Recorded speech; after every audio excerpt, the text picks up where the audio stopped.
So hello friend, আবার এসে গেলাম একটা নতুন ব্লগ নিয়ে। তো দেখো, এখন মাছ কাটার কমপ্লিট করে আমরা চলে এসেছি লুচি খেতে। তো সকালেই বলছিলাম যে লুচিটা তো আমাদের পছন্দ হয় না ঠিক, সেই জন্য মুড়ি কিনে নিলাম। আর অনেকে কমেন্ট করেছে যে সত্যি তোমরা মুড়ি খাও কিনা। তো দেখো, আমরা সত্যিই মুড়ি খাচ্ছি। তো বন্ধু লুচি আর মুড়ি একসাথেই নিয়ে নিল, আর সঙ্গে আলুর দম। আমিও বন্ধুর দেখা দেখি লুচি নিলাম আর সঙ্গে মুড়িও নিয়ে নিলাম। লুচিটা আগে খেয়ে নেবো, লুচি আর আলুর দম কেমন লাগে দেখবো, তারপর মুড়িটা তো অবশ্যই খাবো। মুড়িটা খেলে একটু শরীরটা সুস্থ থাকে সারাদিন।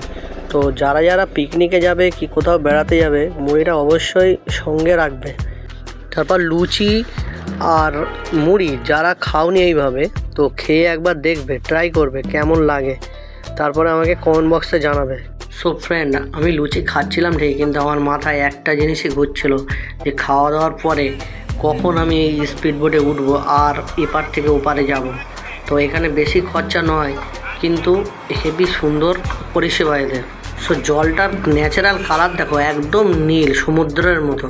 তো এখানে দেখো আমাদের রানী ঠাকুর খাওয়া দাওয়ায় ব্যস্ত হয়ে গেছে আর বলছে কেমন হয়েছে, যে আজকে সকালের টিফিনটা দারুণ হয়েছে, আর দুপুরে কি কি খাওয়া আছে সেটা আমাদেরকে বলো।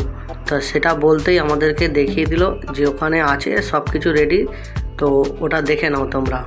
এখানে দেখছো চাটনির জন্য রেডি হয়ে গিয়েছে খেজুর আর আমসত্ত্ব, আর এখানে তো আলুর দম করাই আছে দেখতেই পাচ্ছ, যেটা সকালের টিফিন আমরা করেছিলাম। সেই আলুর দম এখানে এখনও রয়ে গেছে, যারা খায়নি তারা আবার খাবে।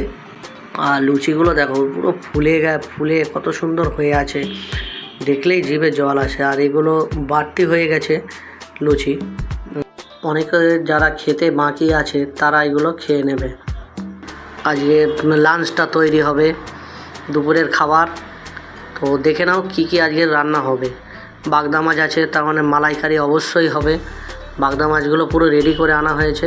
আর এখানে দেখো খাসির মাংস, উফ জিভে জল এসে যাচ্ছে। খাসিটা ধোয়া একদম রেডি হয়ে গেছে, আর এখানে লবণ টবণ দিয়ে ম্যারিনেট করা হবে। দেখছো লবণ দিচ্ছে, আর দাদা তো তুলে তুলে দেখাচ্ছে খাসিটা। আর এদিকে দেখো পাবদা মাছের ঝাল, সেটাও তৈরি হবে। তো পাবদা মাছ যারা যারা দেখেছো তারা অবশ্যই চিনবে, মানে রুই মাছ কাটা, এটা রাতের জন্য আমাদের তৈরি হবে।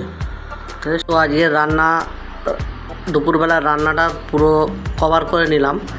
আর যারা যারা আমরা কোন বাসে এসেছি জানো না, তারা আরেকবার দেখে নাও, এটা দিনের বেলাতে আমি দেখিয়ে দিলাম। আর এই পাশের এই জায়গাগুলো সব বাস ভর্তি হয়ে আছে। আর কড়াতে প্রথমেই আরম্ভ হয়ে গেল পাবদা মাছ ভাজা। দেখো একদম মুচমুচে করে ভাজা হয়ে গেছে, একটু নরম আছে মনে হচ্ছে। তো এইটাতেই আজকে ঝাল আরম্ভ হয়ে যাবে। তো চলো, খাওয়া দাওয়ার পর্বটা আমি নেক্সট পার্টে দেখাবো। তো আজকের মতো টাটা।